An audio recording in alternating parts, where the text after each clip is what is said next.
Commander Susanna shot dead. Onion Mithun on the way. Commander Sana.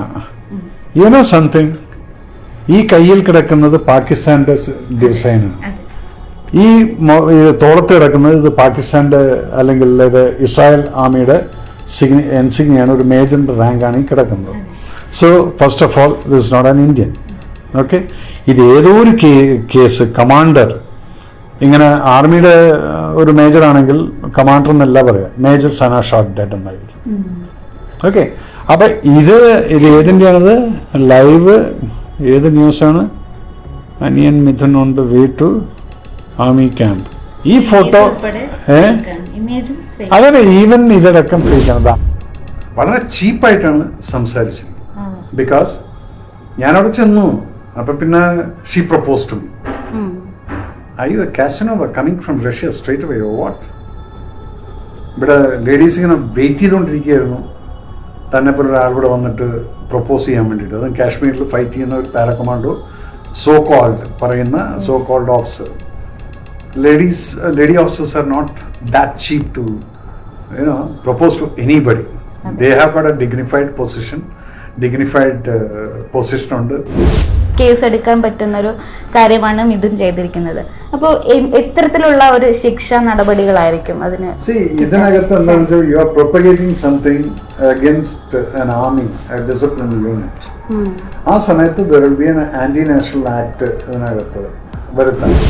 I never heard about this name.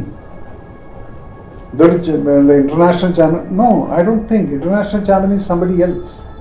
അദ്ദേഹം wushu champion ആണെന്ന് പറയുന്ന ആ വർഷത്തില് സൈറ്റിൽ updated അല്ല, അത് വേറെ ആളാണ്. അപ്പൊ അവിടെ തന്നെ നിങ്ങൾ ആൾക്കാരെ ഹുഡ്വിങ് ചെയ്തിട്ടാണ് ഇതിനകത്തോട് കയറിയിരിക്കുന്നത്. പക്ഷെ അത് ഏഷ്യാനെറ്റ് ഷുഡ് ഹാവ് ബീൻ, ആ team should have been more careful about checking the whole facts.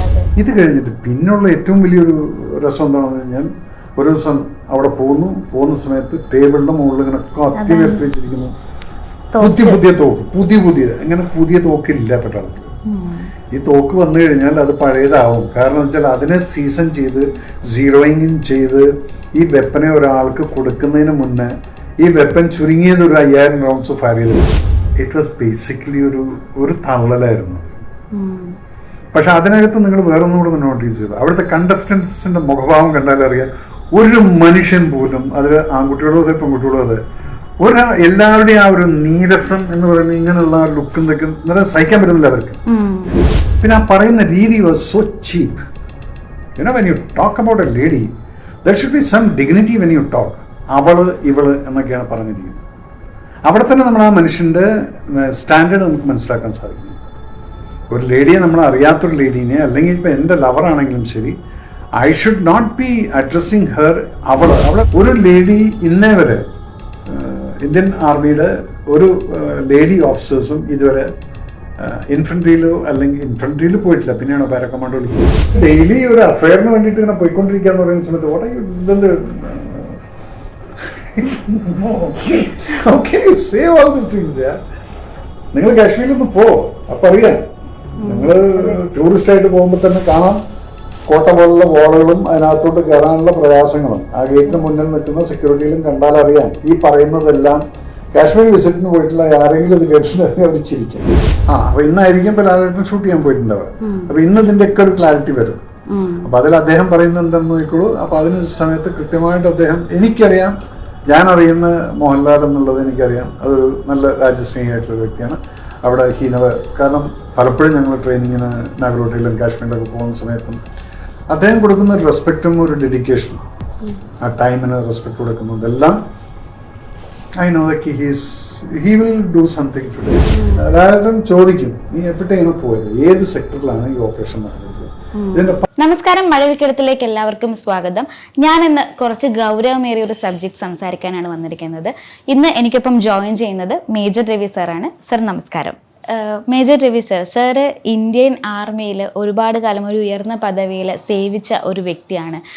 ഈ അടുത്തായിട്ട് ബിഗ് ബോസ് എന്ന് പറഞ്ഞ ഷോയിൽ അനിയൻ മിഥുൻ എന്ന് പറഞ്ഞ കണ്ടസ്റ്റൻ്റ് അദ്ദേഹത്തിൻ്റെ ലൈഫ് സ്റ്റോറി പറയുന്ന കൂട്ടത്തിൽ ഇന്ത്യൻ ആർമിയുടെ തന്നെ ഇലൈറ്റ് ഫോഴ്സായ പാരാ കമാൻഡോയിൽ ഒരു ലേഡി ഉണ്ടായിരുന്നെന്നും അദ്ദേഹത്തിൻ്റെ ലവറായിരുന്നെന്നും അതുപോലെ തന്നെ ആ പെൺകുട്ടി ഒരു വെടിയുണ്ട ഏറ്റ് മരിച്ചു എന്നും ഒരു ഓപ്പറേഷനിൽ അങ്ങനെ ഒരു സ്റ്റോറി പറഞ്ഞിട്ടുണ്ടായിരുന്നു.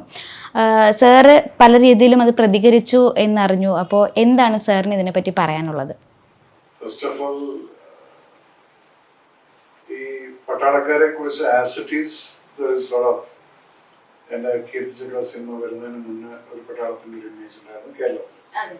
അവർ ലീവിന് വരും, കള്ളു കുടിക്കാൻ വേണ്ടി വരും, അത് കഴിഞ്ഞിട്ട് കൂടെ പൂ ഓടിക്കും എന്നൊക്കെ പറഞ്ഞിട്ടുണ്ടെങ്കിൽ ഒരു പട്ടാളക്കാരുടെ ക്യാരക്ടേഴ്സ് ആയിരുന്നു ഞങ്ങൾ കണ്ടിരുന്ന പട്ടാളക്കാരുടെ. അതിൽ നിന്ന് വ്യത്യസ്തമായിട്ട് എന്നൊരു കോമഡി ക്യാരക്ടറായിരുന്ന ആ പട്ടാളക്കാരനെയാണ് ഞാൻ മാറ്റിയെടുത്തിട്ട് കീർത്തി ചക്രയിൽ കൂടെ മേജർ മഹാദേവനി ഞങ്ങളുടെ മുന്നിലേക്ക് ഒരു യഥാർത്ഥ പിക്ചർ ഞാൻ കൊണ്ടുവന്നു. അതിനുശേഷം പിന്നെ ആരും അങ്ങനെ പട്ടാളക്കാരെ മോശമായിട്ട് ചിത്രീകരിച്ചിട്ടില്ല, പറഞ്ഞിട്ടില്ല. അപ്പൊ ഇത് ആരാണ് എനിക്ക് പേരോട് അറിയില്ല, ആരാണ് ഞാൻ എനിക്ക് 2 ആൾക്കാർ ഫോർവേഡ് ചെയ്തു. അതുപോലെ തന്നെ മിലിറ്ററി സെക്ടറിൽ നിന്നും ഇതുപോലെ ഇത് ഫോർവേഡ് ചെയ്തിട്ടാണ് ഞാൻ കാണുന്നത്. ഈ സംഭവം ആദ്യം ജനങ്ങൾ മനസ്സിലാക്കേണ്ട ഒരു കാര്യമുണ്ട്. ഇതുപോലുള്ള വല്ലവരും വന്നിട്ട് അതും ബിഗ് ബോസ് പോലെ ഏഷ്യാനെറ്റിന്റെ ഒരു പ്രോഗ്രാമിൽ കയറി വന്നിട്ട് വിടുവായിത്തരം പറയുന്ന സമയത്ത് എന്തു പറഞ്ഞാലും അതങ്ങ് you can get away with that എന്നുള്ളൊരു തോന്നലുണ്ടെങ്കിൽ അത് തെറ്റാണ്. ഈ മനുഷ്യന്റെ പേരിൽ ഞങ്ങൾക്ക് വേണമെങ്കിൽ കേസ് കൊടുക്കാനുള്ള സെറ്റപ്പ് ചെയ്യാനുള്ള ഇന്ന് എനിക്കതിനുള്ള കഴിവുണ്ട്. ബിക്കോസ് എൻ്റെ ബാച്ച്മേറ്റ്സ് ഇരിക്കുന്നതെല്ലാം ആർമി കമാൻഡേഴ്സും ലെഫ്റ്റനന്റ് ജനറൽസും ഒക്കെ ആയിട്ട് ഇരിക്കുന്ന ബാച്ച്മേറ്റ്സ് 10-12 പേര് ഞങ്ങൾ ഒരുമിച്ച് പാസ്ഔട്ട് ആയിട്ടുള്ളവർ അവിടെ ആ പോസ്റ്റിലൊക്കെ ഇരിക്കുന്നുണ്ട്. അതിൽ നിന്നൊരു മലയാളി ജനറൽ കൂടെ എനിക്കൊരു മെസ്സേജ് അയച്ചു, എടാ ഇതെന്താണ്, ഒരു തമാശ രൂപേണയായിരുന്നു. I take care of it. കാരണം പബ്ലിക്കിനെ ഇത് പറഞ്ഞ് മനസ്സിലാക്കുക എന്നുള്ളതാണ് more than taking action on to a person who has got. ഞങ്ങളെ സംബന്ധിച്ചിടത്തോളം അതൊരു എൻറ്റിറ്റി ആയിട്ട് നമ്മൾ കണക്കാക്കുന്നില്ല. അതിൽ എല്ലാം പറയുന്നുണ്ട്. അപ്പൊ അതിനെല്ലാം നമ്മൾ പ്രതികരിച്ചിട്ട് എനിക്ക് കേസ് കൊടുക്കാനൊന്നും പോയി കഴിഞ്ഞാൽ I don't believe in that. Okay, let talk. അപ്പൊ ഇതിപ്പോ നിങ്ങൾ വന്ന് ചോദിച്ചപ്പോൾ ഞാനിത് ഡെഫിനറ്റ് ആയിട്ട് എനിക്ക് ഉറപ്പുണ്ട് ലാലേട്ടന്, കാരണം ഞങ്ങളൊക്കെ ഒരുമിച്ചിട്ട് കാശ്മീരിൽ ഷൂട്ട് ചെയ്തിട്ടുള്ള ആൾക്കാരാണ്. ഇത്രയോടാണ് ലാലേട്ടൻ ഒരു പട്ടാളത്തില് ഞങ്ങൾ ട്രെയിനിങ് അടക്കം നഗറോട്ട സെക്ടറിലും അതുപോലെ തന്നെ പൂഞ്ച് രാജൗരി സെക്ടറിലും ഒക്കെ പോയിട്ടുള്ളതാണ്. It's on the LOC. ഈ സൈഡിൽ പോയിട്ടുള്ള ലാലേട്ടൻ അതിനുള്ള ഉത്തരം ഇന്ന് കൊടുക്കും, ഇന്നല്ലെങ്കിൽ നാളെ കൊടുക്കും എന്നുള്ള എനിക്ക് നല്ല ഉറപ്പുണ്ട്. Because we had a discussion, that's a different issue. But ഇത് കേൾക്കുന്ന ജനങ്ങളോട് എനിക്കൊന്നേ പറയാനുള്ളൂ. ഫസ്റ്റ് ഓഫ് ഓൾ, ഒരു പട്ടാള ക്യാമ്പിൽ ഇന്നേ വരെ ആദ്യമായിട്ട് പട്ടാളത്തിലെ സ്ത്രീകൾ, ലേഡീസ് എൻട്രി വന്നിരിക്കുന്നത് 92 ഡിസംബറിലാണെന്ന് ഇത് ഇവരുടെ പാസ് ഔട്ട്. 92 ജൂണോ ഡിസംബറിലോ ആയിരുന്നു. അന്ന് ഞാൻ ഫസ്റ്റ് പാസിംഗ് ഔട്ടിന് ഞങ്ങൾ എല്ലാവരും പോയിട്ടുണ്ടായിരുന്നു. ഞാനന്ന് ചീഫ് ADC ആയിട്ട്.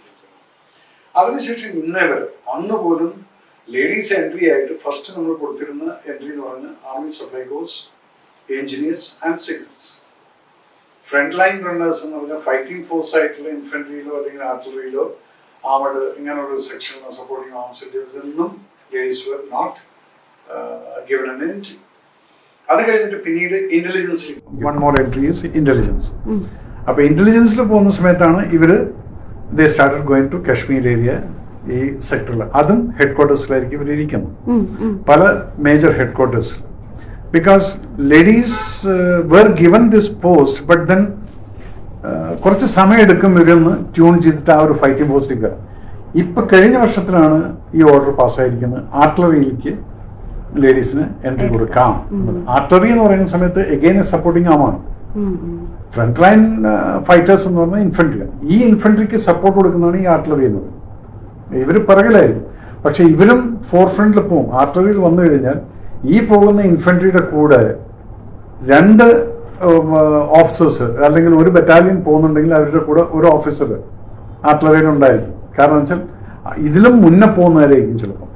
ബിക്കോസ് ഒബ്സർവേഷൻ പോസ്റ്റ് എന്ന് പറയുന്ന അങ്ങനെയുള്ള ചില സെറ്റപ്പ്. അപ്പോൾ artillery is also A risky factor അവിടേക്ക് ഇപ്പോഴാണ് ഫസ്റ്റ് ലേഡീസിന് പെർമിഷൻ വന്നിരിക്കുന്നത്. പിന്നെ ഇങ്ങനെയാണ് ഈ മനുഷ്യൻ പറഞ്ഞിരിക്കുന്ന പോലെ ഒരു പാരാ കമാൻഡോ എന്ന് പറഞ്ഞാൽ അതിൻ്റെ ഡെഫിനേഷൻ നിങ്ങൾക്ക് അറിയുമെന്നുള്ള ഈ പറഞ്ഞ ആൾക്ക് അറിയുമെന്നുള്ള തന്നെ എനിക്കറിയില്ല. ബിക്കോസ് ഞാൻ ഫസ്റ്റ് പാരാ കമാൻഡോയിൽ 1 month 4 പ്രൊബേഷൻ ചെയ്തുകൊണ്ടിരിക്കുമ്പോഴാണ് ഞാൻ NSG കമാൻഡോൻ്റെ ഓഫർ വന്ന് ഞാൻ അങ്ങോട്ട് പോയിരിക്കും. Para commandos are one of the toughest unit. അതിനകത്ത് ഓഫീസർ എന്നോ ജവാൻ എന്നുള്ള ഡിഫറൻസ് ഇല്ല. ഇവരെല്ലാവരും ഈക്വലി ടഫായിരിക്കണം. ഈ ജവാൻസിനെ കമാൻഡ് ചെയ്യുന്ന ഓഫീസർ അടക്കം അതുപോലെ അറ്റ് പാർ വിത്ത് ആയിരിക്കും. പാരാ കമാൻഡോന്റെ ഒരു ഓഫീസറിന് വേസ്റ്റ് ലൈൻ നിങ്ങൾ നോക്കിക്കഴിഞ്ഞാൽ ഒരിക്കലും 1 inch ഫാറ്റ് വേസ്റ്റ് ലൈനിൽ കാണില്ല. Because every day they are exercising to face the war അല്ലെങ്കിൽ എനി കൗണ്ടർ ഇൻസർജൻസി. ഇതിനെ ഫേസ് ചെയ്യുന്ന ആളുകളാണത്. അപ്പം അതുകൊണ്ട് ആദ്യം ജനങ്ങൾ മനസ്സിലാക്കണം, ഒരു ലേഡി ഇന്നേ വരെ ഇന്ത്യൻ ആർമിയുടെ ഒരു ലേഡി ഓഫീസേഴ്സും ഇതുവരെ ഇൻഫൻട്രിയിലോ അല്ലെങ്കിൽ ഇൻഫൻട്രിയിൽ പോയിട്ടില്ല. പിന്നെയാണോ പാരാകമാൻഡോയിലേക്ക് വരും. ഇൻഫൻട്രിയിൽ നിന്ന് സെലക്ട് ചെയ്തിട്ടുള്ളതാണ് ഈ പാരാകമാൻഡോ എന്ന് പറയുന്നത്. ഇപ്പം 4 ബറ്റാലിയൻസ് ഉണ്ട്. ഫസ്റ്റ് പാര, 9 പാര, 10 പാര, അത് കഴിഞ്ഞപ്പോൾ 22 SF ഉണ്ട്. 22 SF എന്ന് പറഞ്ഞാൽ സ്പെഷ്യൽ ഫോഴ്സ്. ഇങ്ങനെയുള്ള കുറച്ച് യൂണിറ്റുകളും പിന്നെ അതിൽ നിന്ന് വരുന്നതും അപ്പുറത്തേക്ക് പോയി കഴിഞ്ഞാൽ കാശ്മീരിലൊക്കെ പോയി കഴിഞ്ഞാൽ 6 യൂണിറ്റുകൾ. ഇവരൊക്കെ ഈക്വലി ടഫാണ്. പക്ഷെ ഇവിടെ ഒന്നും ലേഡീസ് ഇല്ല. ഈ കണ്ടസ്റ്റന്റ് പറഞ്ഞിട്ടുള്ള എന്താണ് Sana, to my knowledge Indian ആർമിയുടെ ഒരു ലേഡി ഓഫീസറും ഇതുപോലെ എൻകൗണ്ടറിൽ മരിച്ചിട്ടില്ല. To my knowledge. ഞാനത് പറയുമ്പോൾ നമ്മൾ അറിയാതെ വല്ലതും ഉണ്ടെന്ന്. പക്ഷെ ഈ പേര് ഞാൻ കേട്ടിട്ടുണ്ട്. ഈ പേര് കേട്ടിരിക്കുന്നത് ഇത് CRPFൻ്റെയോ അതോ പാരാമിലിറ്ററി ഫോഴ്സിന്റെ ഏതോ ഒരു ലേഡിയാണ്. She didn't die in encounter, she died of some accident ഈ പേരിൽ. അപ്പം പിന്നെ രണ്ടാമത്തത് അതെല്ലാം അങ്ങ് മാറ്റി വെച്ച് കഴിഞ്ഞാൽ ഒരു സിവിലിൽ നിന്ന് ഒരാളവിടെ ക്യാമ്പിലോട്ട് എങ്ങനെയാണ് നിങ്ങൾ മിലിറ്ററി ക്യാമ്പിനകത്തോട്ട് കയറി ചെല്ലുന്നത്, എന്തിനാണ്? കാശ്മീരിലാണെങ്കിൽ ഞാൻ ഇദ്ദേഹത്തിൻ്റെ അടുത്ത് ചോദിക്കാൻ ആഗ്രഹിക്കുന്ന കുറേ ചോദ്യങ്ങളുണ്ട്. ഒരെണ്ണത്തിന് ഉത്തരം പറഞ്ഞു കഴിഞ്ഞാൽ ഞാൻ സമ്മതിക്കാം, ഒരെണ്ണത്തിനും ഇദ്ദേഹം ഉത്തരം പറയുന്നില്ല എനിക്ക് തോന്നുന്നില്ല. പിന്നെ വളരെ ചീപ്പായിട്ടാണ് സംസാരിച്ചിരിക്കുന്നത്. ബിക്കോസ് ഞാനവിടെ ചെന്നു, അപ്പം പിന്നെ she propose to me. I you a Casanova coming from Russia straight away oh what? ഇവിടെ ലേഡീസ് ഇങ്ങനെ വെയിറ്റ് ചെയ്തുകൊണ്ടിരിക്കുകയായിരുന്നു തന്നെ പോലെ ഒരാളിവിടെ വന്നിട്ട് പ്രപ്പോസ് ചെയ്യാൻ വേണ്ടിയിട്ട്. അതും കാശ്മീരിൽ ഫൈറ്റ് ചെയ്യുന്ന ഒരു para commando so called officer. Lady officers are not that cheap to propose to anybody. They have got a dignified position ഉണ്ട്. ഇതെല്ലാം വെച്ചിട്ട് കാശ്മീരിൽ ഒരാളാണ് വന്നു സിവിലിയൻ വന്നിട്ട് പെട്ടെന്ന് അങ്ങ് പ്രപ്പോസ് ചെയ്യുന്നു. പിന്നെ ആ പറയുന്ന രീതി was so cheap. When you talk about a lady there should be some dignity when you talk. അവള് ഇവള് എന്നൊക്കെയാണ് പറഞ്ഞിരിക്കുന്നത്. അവിടെ തന്നെ നമ്മൾ ആ മനുഷ്യൻ്റെ സ്റ്റാൻഡേർഡ് നമുക്ക് മനസ്സിലാക്കാൻ സാധിക്കുന്നു. ഒരു ലേഡിയെ നമ്മൾ അറിയാത്തൊരു ലേഡീനെ, അല്ലെങ്കിൽ ഇപ്പം എൻ്റെ ലവറാണെങ്കിലും ശരി, I should not be addressing her. അവളെ വിളിക്കുന്ന സമയത്ത് എടി പൊടി എന്നൊക്കെ നമ്മൾ സ്നേഹത്തോടെ പലരും വിളിക്കും. നമ്മൾ കുട്ടികളെ നമ്മുടെ വീട്ടിൽ വിളിക്കുന്ന, ഞാനൊക്കെ അടുപ്പമുള്ള പെൺകുട്ടികളെയൊക്കെ ഞാൻ പറയാം ഡേ എന്താ നീ അതങ്ങനെ ചെയ്ത്, അത് നമ്മുടെ സ്നേഹത്തിൻ്റെ ഒരു ഇടിയാണ്. പക്ഷെ പബ്ലിക്കിൽ ഒരാളെ അഡ്രസ്സ് ചെയ്യുന്ന സമയത്ത് I should not address you. അവളെൻ്റെ അടുത്ത് വന്നിരുന്നു. No, she had come, Ajeena had come or Revathi had come. ആ പേര് പറഞ്ഞു. അതില്ലാതെ അത് ത്രൂ ഔട്ട് ഞാൻ കണ്ടതെന്ന് വെച്ചാൽ എനിക്ക് അയച്ചു തന്നവരൊക്കെ ഇത് കണ്ടപ്പോഴാണ് ഞാൻ പറഞ്ഞത് വാട്ട് എ നോൺസെൻസ്. ഓക്കെ, അത് കഴിഞ്ഞിട്ട് നിങ്ങൾക്ക് ഒന്നാമത്തെ അഡ്രസ്സ് ചെയ്യുന്ന സമയത്ത് തന്നെ നമുക്ക് ആ ഒരു മനുഷ്യൻ്റെ സ്റ്റാൻഡേർഡ് നമുക്ക് മനസ്സിലാക്കാൻ സാധിക്കും. So you leave in like that. പക്ഷേ ഒരു ബിഗ് ബോസിന്റെ പ്ലാറ്റ്ഫോമിൽ നിന്ന് പറയുന്ന സമയത്ത് ഇന്ന് ബിഗ് ബോസിന് നല്ല വ്യൂവേഴ്സ് ഉള്ള ഒരു സംഭവമാണ് പലരും കാണുന്നുണ്ട്. നമുക്ക് പതിരുന്ന് കാണാനുള്ള സമയമില്ലാത്തതുകൊണ്ട് വല്ലപ്പോഴൊക്കെ കാണും. പിന്നെ ഈ അഖിലിനെ പോലൊക്കെ എൻ്റെ ഡയറക്ടർ എന്നെ പടം ഡയറക്ടർ, അപ്പോൾ അവൻ ഇതിൽ പോയിട്ടുള്ള നല്ലൊരു ഇൻട്രസ്റ്റും എനിക്കുണ്ട്. അപ്പം ഇത് കണ്ട സമയത്ത് ആ ലാംഗ്വേജ് തന്നെ എനിക്ക് ഇഷ്ടപ്പെട്ടില്ല. ഒരു ലേഡീനെ നിങ്ങൾ അഡ്രസ്സ് ചെയ്യുന്ന ലാംഗ്വേജ്.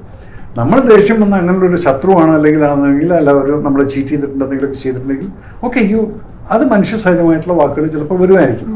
അത് നോട്ട് ഫോർ ദ പബ്ലിക്. അത് കഴിഞ്ഞിട്ട് ഇവർ ലോകം മുഴുവൻ കറങ്ങി, ഇന്ത്യ മുഴുവൻ കറങ്ങിയിരിക്കുന്നു. അപ്പം തൻ്റെ ട്രെയിനിങ് കാശ്മീരിൽ ട്രെയിനിങ്ങിന് പോയി എന്ന് പറഞ്ഞാൽ ആ ട്രെയിനിങ് ഒക്കെ വിട്ടിട്ട് ഒരു മാസം താൻ ഈ ലേഡി ഓഫീസറിനെയും കൊണ്ട് കറങ്ങിയായിരുന്നു. And this lady officer has got no other job in Kashmir valley because 15 കോറിലും നോർത്തേൺ കമാൻഡിലൊക്കെ എന്ന് പറഞ്ഞാൽ ഇറ്റ്സ് എ ഹോട്ട് ബെൽറ്റ്. അവിടെ ലീവ് കിട്ടുക എന്ന് പറയുന്നത് വലിയ പ്രശ്നമാണ്. ഒരു 10 ദിവസം ലീവ് കിട്ടുന്നതെന്ന് പറഞ്ഞാൽ അത്രയും പ്ലാനിങ് ചെയ്ത് അതിൻ്റെ സബ്സ്റ്റിറ്റ്യൂട്ട് ഓഫീസറിനെയൊക്കെ അവിടെ വെച്ചിട്ടാണ് ആ ഒരു ഓഫീസറിന് ലീവ് കിട്ടുന്നത്. അപ്പം അങ്ങനെയുള്ള ഒരു സ്ഥലത്ത് നിന്ന് ഇവർ കറങ്ങുകയാണ്, ഓൾ ഇന്ത്യ ടൂറൊക്കെ പോകുന്നു. ഓക്കെ, ആ ഓൾ ഇന്ത്യ ടൂർ കഴിഞ്ഞു തിരിച്ചു വന്നു. അത് കഴിഞ്ഞിട്ടും പ്രപ്പോസ് ചെയ്തപ്പോൾ ഞാനത് റിജക്റ്റ് ചെയ്തു. Why that much of demand what? ഇത്രയും നല്ലൊരു, എന്നിട്ട് പഞ്ചാബിൽ പോയിട്ട് ചാപ്പാട് ഇതുപോലെ കഴിച്ചില്ല, ചാപ്പാടായിരുന്നു ഏറ്റവും വലിയ മുഖ്യം. അതല്ലാതെ what happened in the tour, why you travelled, ഇതൊന്നല്ല സംസാരിക്കും. സോ ഇറ്റ് വാസ് ബേസിക്കലി ഒരു തള്ളലായിരുന്നു. പക്ഷെ അതിനകത്ത് നിങ്ങൾ വേറൊന്നും കൂടെ നോട്ടീസ് ചെയ്തു, അവിടുത്തെ കണ്ടസ്റ്റൻസിന്റെ മുഖഭാവം കണ്ടാലറിയാം, ഒരു മനുഷ്യൻ പോലും, അതിൽ ആൺകുട്ടികളോ അതെ പെൺകുട്ടികളോ അതെ, എല്ലാവരുടെയും ആ ഒരു നീരസം എന്ന് പറയുന്നത് ഇങ്ങനെയുള്ള ലുക്ക് എന്തൊക്കെ സഹിക്കാൻ പറ്റുന്നില്ല അവർക്ക്. So then how is he continuing that talk എന്നുള്ളത്. നമ്മൾ ഒരു ഓഡിയൻസിനെ അഡ്രസ് ചെയ്യുന്ന സമയത്ത്, ഞാൻ പബ്ലിക് സ്പീക്കിംഗ് നടത്തുന്ന ആളാണ്, മോട്ടിവേഷൻ സ്പീക്കറാണ്. എനിക്കറിയാം അതേ interest, because they will not lose the eye contact with. ഞാൻ നോക്കിയോ ഇല്ല എന്നുള്ളതല്ല, പക്ഷെ എവിടെ നോക്കിക്കഴിഞ്ഞാലും ഒരു ഐ കോണ്ടാക്ട് എൻ്റെ അടുത്തുണ്ടെങ്കിൽ that means the thing is receiving properly. The moment അതിനകത്തുനിന്ന് ചിലർ മൊബൈൽ എടുത്തിട്ട് നോണ്ടാണ്, ഇങ്ങനെയാണ് അല്ലെങ്കിൽ അങ്ങനെയാണ് മറ്റൊരു സമയത്ത്, അപ്പൊ തന്നെ നമുക്ക് മനസ്സിലാവും നമ്മുടെ topic is wrong. I am not carrying the crowd along with me. ഇതൊരു പബ്ലിക് സ്പീക്കിന്റെ ഒക്കെ ചില ടെക്നിക്കുകളാണ്. അപ്പം നോക്കിയാൽ അപ്പൊ നമ്മൾ ആ പറയുന്ന സംഭവം നമ്മൾ മാറ്റിയിട്ട് ഇവിടെ ഗെറ്റമില്ല. ഇത് അതുപോലും മനസ്സിലാക്കാനുള്ള കഴിവില്ലാത്തൊരു മനുഷ്യനായിട്ടാണ് ഞാൻ കണ്ടത്. അവരിങ്ങനെയൊക്കെ മുഖം കാണിക്കുന്നതും നിർത്തിയിട്ട് പോകുന്നുണ്ടോ എന്നുള്ളൊരു ലെവലിൽ. ഇത് കഴിഞ്ഞിട്ട് പിന്നുള്ള ഏറ്റവും വലിയൊരു രസം എന്താണെന്ന് കഴിഞ്ഞാൽ, ഒരു ദിവസം അവിടെ പോകുന്ന സമയത്ത് ടേബിളിന്റെ മുകളിൽ ഇങ്ങനെ കത്തി വെച്ചിരിക്കുന്നു, പുതിയ തോക്ക്, ഇങ്ങനെ പുതിയ തോക്കില്ല പട്ടാളത്തിൽ. ഈ തോക്ക് വന്നു കഴിഞ്ഞാൽ അത് പഴയതാവും. കാരണം എന്ന് വെച്ചാൽ അതിനെ സീസൺ ചെയ്ത് സീറോയിങ് ചെയ്ത് ഈ വെപ്പനെ ഒരാൾക്ക് കൊടുക്കുന്നതിന് മുന്നേ ഈ വെപ്പൻ ചുരുങ്ങിയത് ഒരു 5000 റൗണ്ട്സ് ഫയർ ചെയ്ത് കാണും. എന്നിട്ടാണ് നമ്മൾ ഓപ്പറേഷൻ കൊണ്ടുപോകുന്നത്. കാരണം ഓരോ വെപ്പനും അതിൻ്റെ മാനുഫാക്ചറിങ്ങിനകത്ത് നമ്മുടെ ശരീരവുമായിട്ട് ചേരാത്തതായിരിക്കും വെപ്പൻസ്, എല്ലാം ഒരേപോലെ ആയിരിക്കും. പക്ഷെ ഞാൻ ഫയർ ചെയ്യുന്നത് എൻ്റെ ലെഫ്റ്റ് ഹാൻഡിന്റെ ഹോൾഡ് ചിലപ്പോൾ സ്ട്രോങ് ആയിരിക്കും, വലത്തെ കൈ ഇതായിരിക്കും. അപ്പം ഫയർ ചെയ്യുന്നത് ടാർഗറ്റിൽ നോക്കിക്കഴിഞ്ഞാൽ ഈ ലെഫ്റ്റ് ഹാൻഡ് സ്ട്രോങ് ആണെങ്കിൽ ഈ റൈറ്റ് ഹാൻഡ് വീക്ക് ആണെങ്കിൽ ഈ സമയത്ത് ചിലപ്പം നമ്മുടെ ലെഫ്റ്റിലേക്കോ അല്ലെങ്കിൽ റൈറ്റിലേക്കോ പോകും, ടാർഗറ്റിലേക്കോ അല്ല പോകും. ഇതിനെ നമ്മൾ സീറോയിങ് ചെയ്യും നമ്മുടെ ബോഡി ആയിട്ട്. അതിനാണ് ഈ സീറോയിങ് എന്ന് പറയുന്നത്. ഇതൊക്കെ കഴിഞ്ഞ് വരുമ്പോഴത്തേക്കും കുറച്ച് സമയം എടുക്കും. അപ്പം ഒന്നാമത്തെ ഈ പുതിയ ഗ്രീസൊക്കെ ഇട്ടിട്ട് കൊടുത്തിട്ടുള്ള വെപ്പൻ പോലെയൊക്കെയാണ് എക്സ്പ്ലനേഷൻ. അത് കഴിഞ്ഞിട്ട് ഒന്നാമത്തത്, ഈ വെപ്പൻസ് ഒന്നും ഓഫീസേഴ്സിന്റെ റൂമിൽ കൊണ്ടുപോകാനോ അല്ലെങ്കിൽ അവരുടെ വീട്ടിൽ കൊണ്ടുപോകാനൊന്നും പറ്റില്ല. ഇത് വെക്കാനൊരു സ്ഥലമുണ്ട്. ആവശ്യമുള്ള സമയത്ത് മാത്രമാണ് ഇതൊക്കെ എടുത്തുകൊണ്ട് അതും അവിടെ പോയി എടുത്തിട്ട് പിന്നെ നമ്മൾ തിരിച്ചിങ്ങോട്ടൊന്നും വരില്ല, നമ്മൾ നേരെ ചെയ്യും ഓപ്പറേഷൻ. പിന്നെ ഈ ലേഡി എന്ത് ഓപ്പറേഷനാണ് പോയത്? ഇത് ആരെങ്കിലും അവിടെ പബ്ലിക്കായിട്ട് എനിക്ക് തോന്നുന്നു today Lalettan is going to repair. Why? Because Lalettan ചോദിക്കും, നീ എവിടെയാണ് പോയത്, ഏത് സെക്ടറിലാണ് ഈ ഓപ്പറേഷൻ നടന്നത്? ഇതിന്റെ 10 ചോദ്യം ചോദിച്ചു കഴിഞ്ഞാൽ ഇന്ന് തന്നെ അവൻ ഔട്ടാവും എന്നുള്ളതാണ് എൻ്റെ ഒരു അസംഷൻ നടക്കുന്നത്. അതുപോലെ ഇതുപോലുള്ള ആളുകൾ പറയുന്ന സമയത്ത് ജനങ്ങൾ റിയാക്ട് ചെയ്തു. അങ്ങനെയാണ് ഇപ്പൊ ഞാനിപ്പോ നിങ്ങളുടെ ഈ ഷോയ്ക്ക് വരാൻ കാരണം. ഞാനിത് അറിഞ്ഞിട്ടുണ്ടായിരുന്നില്ല, ഞാൻ വല്ലപ്പോഴൊക്കെ കാണുന്നത്. അതിപ്പം അഖിലിന്റെ അവരിവിടേക്ക് വല്ലവരുടെയൊക്കെ ചിലർ അയച്ചു തരണം കണ്ടുകൊണ്ടിരിക്കും. ഇത് വന്നപ്പോഴാണ് ഞാൻ നോക്കുന്നത്. സോ ജനങ്ങൾ റിയാക്ട് ചെയ്യാൻ തുടങ്ങി. ഇതുപോലുള്ള അസ്വാഭാവികമായിട്ടുള്ള ചില കാര്യങ്ങൾ നിങ്ങൾ പറയുന്ന സമയത്ത് they will not accept it. പണ്ട് നമുക്ക് പട്ടാളക്കാര് പുളു പറഞ്ഞു എന്ന് പറഞ്ഞാൽ നമ്മളതിനെ ബോറിംഗ് ആയിട്ട് എന്തൊക്കെയായിട്ട് അന്നുണ്ട്. ഇന്നും ഒന്ന് നെറ്റിൽ അമർത്തിയാൽ മതി. ഈ സന എന്ന് പറയുന്ന പെൺകുട്ടിയുടെ ആർമി പാര കമാൻഡോ എന്ന് പറയുമ്പോൾ അവർ 0 ആണ് വരിക. അങ്ങനെ സെർച്ച് റിപ്പോർട്ട് വരില്ല. അപ്പൊ അങ്ങനെയുള്ള ടെക്നോളജി ഉള്ള സ്ഥലത്ത് വന്ന് ഇതുപോലെ ഒരാൾ സംസാരിക്കുമ്പോൾ ഞാൻ പോലും ഇപ്പൊ എന്റെ 20 മിനിറ്റ് വേസ്റ്റ് ചെയ്തു നിങ്ങൾക്ക് ഇത് എക്സ്പ്ലെയിൻ ചെയ്യാൻ വേണ്ടിയിട്ട്. So we should not care for these kind of things. പക്ഷേ I am very happy that ജനങ്ങൾ are not ready to accept these kind of wrong messages about wrong reports about an army lady or army എന്നുള്ളത് വളരെയധികം സന്തോഷകരമാണ്. കാരണം കേരളത്തിൽ ഇന്ന് ജനങ്ങൾ they will not take anything bad about armed forces എന്നുള്ളത് കാണുന്നുണ്ട്. അതിൽ ഞാൻ വളരെയധികം സന്തോഷിക്കുന്നുണ്ട്. ബിക്കോസ് പണ്ടൊക്കെ ആണെങ്കിൽ നമ്മൾ ഒറ്റയ്ക്ക് ഇരുന്ന് ഫൈറ്റ് ചെയ്യും, ഇപ്പൊ ജനങ്ങൾ ഫൈറ്റ് ചെയ്യുന്നുണ്ട്. അതിന്റെയാണ് നിങ്ങൾ എന്നെ ഇന്റർവ്യൂ ചെയ്യാൻ വന്നിട്ടൊരു കാര്യം. So anyway I just feel pity for that man. That's all I got to say. ഇപ്പൊ ആളുകൾക്ക് വരുന്ന ഏറ്റവും അധികം ഡൗട്ട് എന്ന് പറഞ്ഞു കഴിഞ്ഞാൽ ഇനിയിപ്പോ ഈ പറയുന്ന പോലെ ഒരു പാരാ കമാൻഡോ ഓഫീസർ ഉണ്ടായിരുന്നിരിക്കട്ടെ, ഒരു സിവിലിയൻ എങ്ങനെയാണ് ഈ ഒരു ക്യാമ്പിലേക്ക് കയറാൻ? ഇതെല്ലാം ഇന്നിപ്പോ നിങ്ങൾക്ക് ബിഗ് ബോസിനകത്ത് ഒരു ക്ലാരിറ്റി അതിലാകട്ടെ ഉണ്ടായി. ഫസ്റ്റ് ഓഫ് ഓൾ ഞാൻ പറയട്ടെ, ഞാനടക്കം ഇപ്പം ഞാൻ പോവുകയാണെങ്കിൽ എൻ്റെ ബാച്ച്മേറ്റ്സോടെ ജനറൽ കമാൻഡിങ് ആയിട്ട് ഇരിക്കുന്ന സമയത്ത് പോലും I'll be getting the VVIP number 1 guest റൂമും എങ്കിൽ പോലും ഗേറ്റിനകത്ത് അവർ എൻ്റെ പേര് പറഞ്ഞിട്ടുണ്ടായിരിക്കും. ഞാൻ ചെല്ലുന്ന സമയത്ത് ഗാർഡ് എന്നെ വണ്ടി നിർത്തിയിട്ട് ചോദിക്കും, സർ മേജർ രവിയെ ID കാർഡ് ഞാൻ കാണിക്കും. അത് റിട്ടയർഡ് ID കാർഡ് ആണെങ്കിലും ID കാർഡ് കാണിക്കുന്ന സമയത്ത് അവൻ സല്യൂട്ട് അടിച്ച്, because he already got the information. അത് ഒരു സിവിലിയൻ ആണെങ്കിൽ 10 പ്രാവശ്യം ഡബിൾ ചെക്ക് ചെയ്യും. അപ്പൊ ഞാൻ അകത്തുനിന്നുള്ള ഒരു ഓഫീസിൽ ഞാൻ വിളിച്ചു പറഞ്ഞത് മേരെ ഗസ്റ്റ് ആരെ ഉസ്കാ നാം യേ ठीक है, അവൻ അവിടെ നിർത്തിയിട്ട് കംപ്ലീറ്റ് ചെക്ക് ചെയ്തിട്ടാണ് വിടത്തുള്ളൂ. പിന്നെ ഇത്രയും വലിയ സീനിയർ ഓഫീസർ ഒന്നല്ല ഇപ്പൊ ഈ പറയുന്ന സന എന്ന് പറയുന്നത്. ഓക്കെ, ആ ഒരു ജനറൽ ലെവലൊന്നുമില്ല, മാക്സിമം ഒരു ക്യാപ്റ്റൻ അല്ലെങ്കിൽ ഒരു മേജർ ലെവല്. അവർക്കൊന്ന് അങ്ങനെ പെട്ടെന്ന് ഒരു സിവിലിയനെ അകത്തോട്ട് കയറ്റണമെങ്കിൽ ആ ആൾക്ക് നല്ല ചെക്കിങ്ങും കാര്യങ്ങളൊക്കെ നടത്തി അവർ മോളിൽ നിന്ന് ഇൻഫോം ചെയ്തല്ലാതെ ഇങ്ങനെ പിന്നെ ഡെയിലി ഒരു അഫയറിന് വേണ്ടിയിട്ട് ഇങ്ങനെ പോയിക്കൊണ്ടിരിക്കാന്ന് പറയുന്ന സമയത്ത് ഓട്ടെ ഇതെന്ത്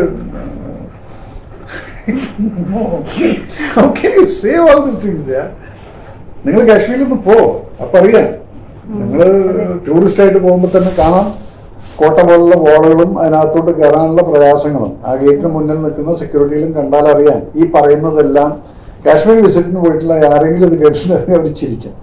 സോ എല്ലാവരും ചിരിക്കുന്ന പോലെ നമുക്ക് ചിരിക്കാം. So it is very unfortunate that these kind of stories are they are making it into get a place in Big Boss-ൽ. ഇതുപോലെ കഥ പറച്ചിൽ പലരുടെയും കഥകളുണ്ട്. അതിൽ വേറെ ഏതൊരു കുട്ടിയുടെ പറഞ്ഞ് ഐ വാസ് ചൈൽഡ് അബ്യൂസ്ഡ് എന്ന്, അത് കേൾക്കുമ്പോൾ നമുക്ക് പാവം ഇതല്ല, അത് what is he, what nonsense he is talking എന്നുള്ള തോന്നലാണ്. മറ്റേ നമ്മൾ കേട്ടിരിക്കും, oh my god she would have passed like that, oh so sorry. നമുക്ക് ആ സോറി ഫീൽ ചെയ്യും. ഇത് സോറി അല്ല, ഐ ഫീൽ പിറ്റി. ഇങ്ങനെയുള്ള ആളുകളൊക്കെ. പിന്നെ I never heard about this name, international champion. No, I don't think international champion is somebody else. അതുകൂടെ നിങ്ങളൊന്ന് ചെക്ക് ചെയ്ത് നോക്കൂ. അദ്ദേഹം വുഷു ചാമ്പ്യൻ ആണെന്ന് പറയുന്ന ആ വർഷത്തില് സൈറ്റിൽ അപ്ഡേറ്റഡ് അല്ല, അത് വേറെ ആളാണ്. അപ്പൊ അവിടെ തന്നെ നിങ്ങൾ ആൾക്കാരെ ഹുഡ്വിങ്ക് ചെയ്തിട്ടാണ് ഇപ്പൊ ഇതിനകത്തോട് കയറിയിരിക്കുന്നത്. പക്ഷെ അത് ഏഷ്യാനെറ്റ് ഷുഡ് ഹാവ് ബീൻ, ആ team should have been more careful about checking the whole facts. അത് ചെയ്തിട്ടില്ല. അത് എങ്ങനെയായാലും ഇങ്ങനെ ഒരു കോമഡി സംഭവം നടന്നാലും ഞാനിപ്പോൾ അത് ക്ലാരിഫൈ ചെയ്യാൻ പറയേണ്ടത് എന്റെയും കൂടെ ഒരു കടമ ആയതുകൊണ്ട് ഞാൻ വന്നിരിക്കുന്നതാണ്. Because let the public know that this is all bogus. പിന്നെ ആദ്യം ഈ ആളെ കൊണ്ട് ഫസ്റ്റ് ലേഡീസിനെ എങ്ങനെ റെസ്പെക്ട് കൊടുക്കണം, ഒരു പബ്ലിക്കിൽ ഒരു ലേഡിയെ കുറിച്ച് സമയം. ഇനിയിപ്പം as he feels that we had good time എന്നൊക്കെ, ഈ ഗുഡ് ടൈം എന്നൊക്കെ പറയുന്ന സമയത്ത് അങ്ങനെയൊക്കെയുള്ളൊരു ലേഡിക്ക് ഇതാണ് റെസ്പെക്ട് കൊടുക്കുന്നത്.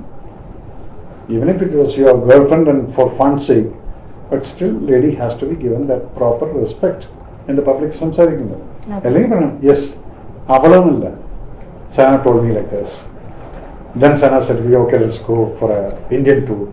ആ ഒരു പേര് വെച്ചിട്ടുണ്ട്. അത് ആദ്യം അത് 2 പ്രാവശ്യം അവളെന്ന് കേട്ടപ്പോൾ ഈ മനസ്സിലായി ഇതെന്തിനാ നമ്മൾ സീരിയസ് ആയിട്ട് എടുക്കുന്നു എന്നുള്ളതാണ് എനിക്ക് തോന്നിയത്.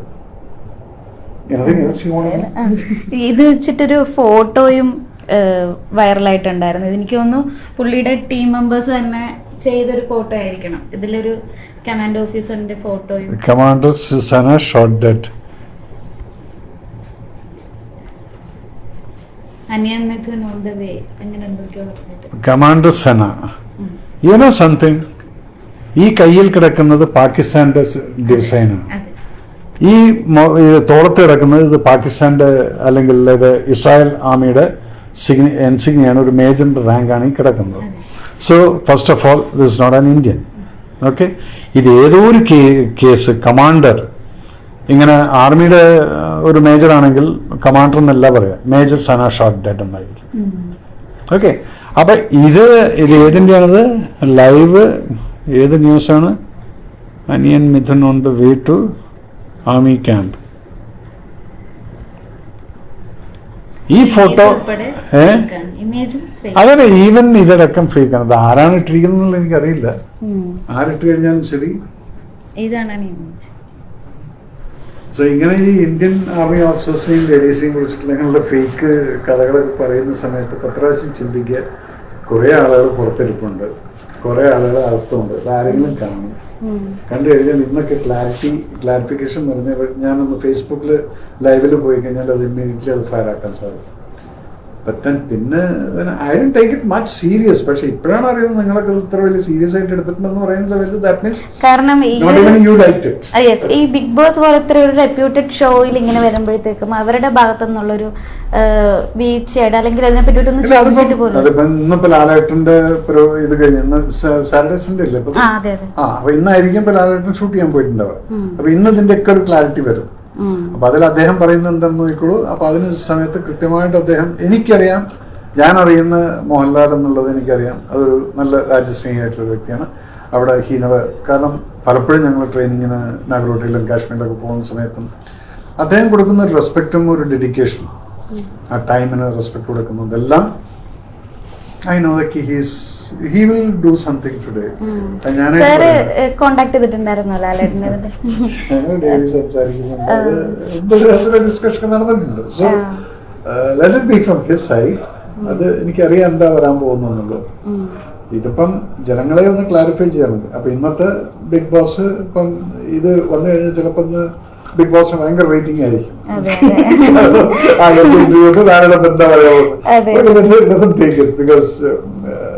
Asianet whatever it is, I got very close relation. Because എൻ്റെ ആദ്യത്തെ ജീവിതത്തില് അവാർഡ് തന്നിട്ടിരിക്കുന്ന ബെസ്റ്റ് ഡയറക്ടർ അവാർഡ് എന്ന് പറയുന്നത് ഏഷ്യാനെറ്റ് തന്നിട്ടുള്ളതാണ്. അതുകൊണ്ടാണ് മാധവട്ടനൊക്കെ like my brother. But then professionalism.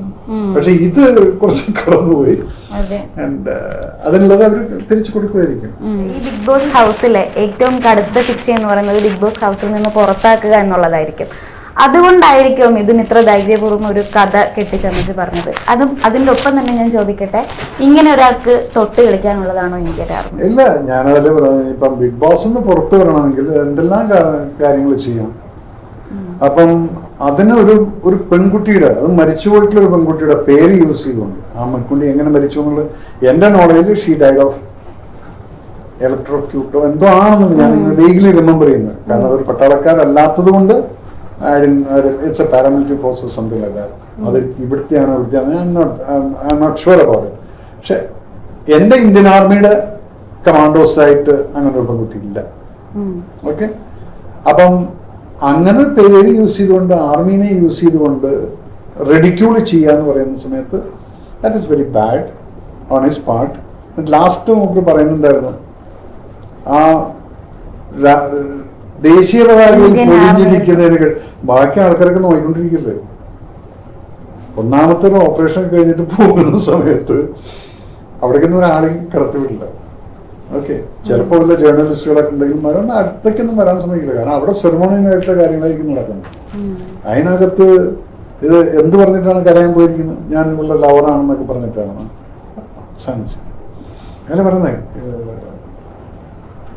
കുറച്ചെങ്കിലും ക്രിയേറ്റിവിറ്റി ഉണ്ടെങ്കിൽ ഞാൻ കുറച്ചുകൂടെ നന്നായിട്ട് അവതരിപ്പിക്കാമായിരുന്നു. പക്ഷെ ഇത് ഒരു വിധത്തിലുള്ള ക്രിയേറ്റിവിറ്റി ഇല്ലാതെ എന്തൊക്കെയോ പറഞ്ഞു പോയിരിക്കുന്നു. അപ്പൊ ബിഗ് ബോസിന് പുറത്തു പോകാനാണെങ്കിൽ അവർക്ക് സ്ട്രെയിറ്റ് ആയിട്ട് വേറെ എന്തെല്ലാം ചെയ്യാം. അവിടെ ആരെങ്കിലും മാൻ ഹാൻഡിൽ ചെയ്താൽ മതി, ഓട്ടോമാറ്റിക്കലി പോവുക.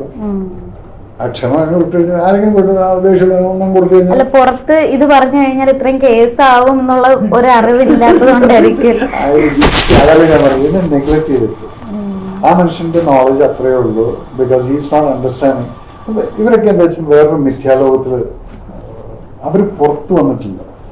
അവരിതിന്റെ സീരിയസ്നെസ് മനസ്സിലാക്കുന്നത് ചിലപ്പോൾ എന്താ വെച്ചാൽ കഴുത്ത് കുടുങ്ങിയതിനു ശേഷമായിരിക്കും. പലരും പലതും ചെയ്തിട്ട് എൻ്റെ അടുത്തൊക്കെ മാപ്പി ചോദിക്കുന്ന പലരും ഉണ്ടായിട്ടുണ്ട്. ഞാൻ അത് കണ്ടിട്ടുള്ളതാണ്. സാറെ തെറ്റ് പറ്റിപ്പോയി, തെറ്റ്. അപ്പം ഇതിന് മുന്നേ എങ്ങനെയല്ലായിരുന്നല്ലോ എന്ന് ഞാൻ പറയും. അപ്പോൾ തെറ്റ് പറ്റിപ്പോയി സാർ, അതല്ലേ പറയുന്നു. ശരി പോ. ഞാനിപ്പോൾ എന്താ വെച്ചാൽ നമ്മുടെ ഏജ് മെച്യൂരിറ്റി വരുന്നതിനനുസരിച്ച് നമ്മൾ ചോദിക്കാൻ പഠിച്ചുകൊണ്ടിരിക്കുക. അതല്ലേ നമ്മൾ ഇത് don't waste your time on filing a case against him and all this thing. But take it, let him go and do whatever he feels like. പക്ഷെ ഇപ്പൊ തന്നെ അടി കിട്ടിയിട്ടുണ്ട്. ബിക്കോസ് ജനം മുഴുവൻ അതിന് ഞാനൊരു ഒരു തള്ളും തള്ളിയിട്ട് വന്നിട്ട് ഇങ്ങനൊരു പ്രത്യേക പ്രതീക്ഷിച്ച് കാണില്ലായിരിക്കും. അപ്പൊ അത് സാർ തന്നെ പറഞ്ഞിട്ടുണ്ടായിരുന്നു പുറത്തായിരുന്നെങ്കിൽ കേസ് എടുക്കാൻ പറ്റുന്ന ഒരു കാര്യമാണ് മിഥുൻ ചെയ്തിരിക്കുന്നത്. അപ്പോൾ എത്തരത്തിലുള്ള ഒരു ശിക്ഷാ നടപടികളായിരിക്കും അതിന്? ഇതിനകത്ത് എന്താണെന്ന് വെച്ചാൽ you are propagating something against an army disciplinary unit. ആ സമയത്ത് there will be an anti national act ഇതിനകത്ത് വരുത്താം. പക്ഷെ I don't think that we should waste time on these kind of ഇതെന്താണെന്ന് വെച്ചാൽ വെറുതെ ഒന്നുമില്ലാതിരുന്ന ഒരു മനുഷ്യൻ പെട്ടെന്ന് പേപ്പറിലൊക്കെ പേരൊക്കെ വരാൻ പറയും. You just ignore it. കാരണം അങ്ങനെ നോക്കിക്കഴിഞ്ഞാൽ നമ്മൾ എത്ര ആൾക്കാരെ തെരവിളിക്കുന്നത്. ഇപ്പൊ പ്രൈം മിനിസ്റ്ററിനെ തെരവിളിക്കുന്നത് എത്ര ആൾക്കാരുണ്ട്? ചിലതൊക്കെയാണ് പിടിക്കപ്പെടുന്നത്. ഇപ്പൊ കനഡയിൽ ഇരുന്നിട്ട് യൂട്യൂബറൊക്കെ ഇരുന്ന് തെരവിളിക്കുന്നതാണ്. കാരണം അത് ഇങ്ങോട്ട് വരില്ല അവര്. അപ്പം അവിടെ നിന്ന് സേഫായിട്ട് ചെയ്യും. അല്ലെങ്കിൽ ഓസ്ട്രേലിയ ഇരുന്നിട്ട് വല്ലതും ചെയ്യായിരിക്കും. പക്ഷെ ഇപ്പൊ യു എയിലൊക്കെ വല്ലതൊക്കെ ചെയ്ത് കഴിഞ്ഞാൽ അപ്പം പൊക്കുന്നുണ്ട് പലരെയും. ഇതെന്ന് വെച്ചാൽ ആ ഒരു സൈബർ ക്രൈമിന്റെ മുകളിൽ ഇത് എന്തിന്? ഓക്കെ, ഇങ്ങനൊരു കഥ പറഞ്ഞു, ഞാനത് ക്ലാരിറ്റി ചെയ്തു, ഇങ്ങനൊരു സംഭവമില്ല. So he was just trying to be a survivor in the Bigg Boss. അതിങ്ങനെ മുന്നോട്ട് കൊണ്ടുപോകാൻ വേണ്ടിയിട്ട്. പക്ഷെ അത് പറയുന്നത് കേട്ടപ്പോൾ തന്നെ എനിക്ക് സത്യം പറഞ്ഞാൽ ഭയങ്കര ബോറടിച്ചു. വെൻ യു സേ ജ്യൂസി കഥ, ഞാനൊരു കഥ എഴുത്തുകാരനാണ്. നമ്മൾ എഴുതുന്ന സമയത്ത് it should be interesting for you. ഞാനൊരു ലവ് സ്റ്റോറി പറയുന്ന സമയത്ത് I should make sure that you are engrossed in to that. ഇത് എവിടെയും തൊടാതെ ഞാൻ അങ്ങോട്ട് പോയി ഇങ്ങോട്ട് പോയി ലീവ് ലീവ്. ഇപ്പൊ ഓഫീസേഴ്സ് ആരെങ്കിലും ഇപ്പൊ പുള്ളിക്കെതിരെ കേസ് എടുക്കണം അങ്ങനെ എന്തെങ്കിലും കാര്യമായിട്ട് നോബഡി ഈസ് ഗോയിങ്. അവിടെ ഉണ്ടെങ്കിലും കേരളത്തിൽ എന്തുണ്ടെങ്കിലും അവരെൻ്റെ അടുത്ത് വിളിച്ച് ചോദിക്കും. കാരണം ഇന്നിപ്പോ ഞങ്ങളുടെ ബാച്ചുകാർ ഒരു 10-12-17 ആൾക്കാരിൽ ആ 12 ആൾക്കാരോളം ലെഫ്റ്റനന്റ് ജനറൽ റാങ്കിലുണ്ട്, മേജർ ജനറലും ഇതൊക്കെ ആയിട്ട് ആ ലെവലിൽ നിൽക്കുന്നവരാണ്. അപ്പം പലതുണ്ടെങ്കിലും ഞങ്ങൾ ക്ലോസ് ഫ്രണ്ട്സ് ഡിസ്കസ് ചെയ്യും. അവർ വിളിച്ച് ചോദിക്കും, രവി എന്താണിത് സംഭവം? ഞാൻ പറയുന്നില്ലടാ നെഗ്ലക്ട് ചെയ്തൊക്കെ അല്ല, ഞങ്ങൾക്കൊന്നും മനസ്സിലായില്ല മലയാളമായിരുന്നു നമ്മൾ, ഞങ്ങൾക്ക് ആരോ ഫോർവേഡ് ചെയ്താൽ ഒരുപാട് എന്താ പറയാ ആർമി ഓഫീസേഴ്സ് തന്നെ ഇതിനെതിരെ രംഗത്ത് വന്നിട്ടുണ്ടായിരുന്നു. പലരും വികാരമായിട്ട്, കാരണം നമുക്കറിയാം ഇപ്പം നമ്മൾ സാധാരണ സിവിലിയൻസ് ആയിട്ടുള്ള ഞങ്ങൾക്ക് ഇന്ത്യൻ ആർമി പറയുമ്പോൾ വേദനിക്കും. അപ്പൊ അതിനുവേണ്ടി സേവിച്ച ആൾക്കാർക്ക് എന്തുമാത്രം വേദനിക്കും എന്നുള്ളത് നമുക്ക് എവിഡന്റ് ആയിരുന്നു. കാരണം ഒരുപാട് ആർമി ഓഫീസേഴ്സ് ഇതുമായിട്ട് മുന്നോട്ട് വന്നിട്ടുണ്ടായിരുന്നു. അപ്പൊ അങ്ങനെ വന്നിട്ടാണ് സാറിന്റെ ഒരു ക്ലാരിഫിക്കേഷൻ എന്ന് പറയുന്നത്. നമുക്ക് സാറാണല്ലോ നമ്മുടെ ഒരു നിങ്ങൾ ഇന്നേവരെ പട്ടാളത്തിൽ ഒരു ന്യൂസ് നിങ്ങൾക്ക് ആർക്കും കൊടുക്കാൻ പറ്റിയിട്ടുണ്ടോ? വർഗീയ കലാപം പട്ടാളത്തിൽ കേട്ടിട്ടുണ്ടോ നിങ്ങൾ? 1947 തൊട്ടിട്ട് ഇതുവരയ്ക്കും ഒരു സംഭവം നിങ്ങൾ പറഞ്ഞു കഴിഞ്ഞാൽ അന്ന് ഞാൻ സമ്മതിക്കാം. ബിക്കോസ് അവിടെ എന്തുകൊണ്ട് ഈ വർഗീയ കലാപം ഇല്ല? കാരണം അവിടെ രാഷ്ട്രീയം അതിനകത്തില്ല. അവിടെ രാഷ്ട്രം മാത്രമാണ്. അപ്പൊ അതുകൊണ്ടാണ് ഞാൻ എല്ലാ കുട്ടികളോടും പറഞ്ഞത്, രാഷ്ട്രീയമൊക്കെ നിങ്ങൾ വീട്ടിലും കോളേജിലൊക്കെ വെച്ചേക്കും, പക്ഷെ മനസ്സിനകത്ത് എപ്പോഴും വേണ്ടത് രാഷ്ട്രം. ഈ ഒരു വികാരം അത് ഇന്നത്തെ കുട്ടികൾക്ക് ഉണ്ട്. So let us all encourage that kind of people. ഇതുപോലെ ന്യൂസ് വരുന്ന സമയത്ത് നിങ്ങൾ റിയാക്ട് ചെയ്യുന്നതിന് വളരെ സന്തോഷം. Thank you so much sir. സാറിന്റെ വാല്യുബിൾ ടൈം വേണ്ടിയിട്ട് സ്പെൻഡ് ചെയ്തതിന് thank you so much. Thank you.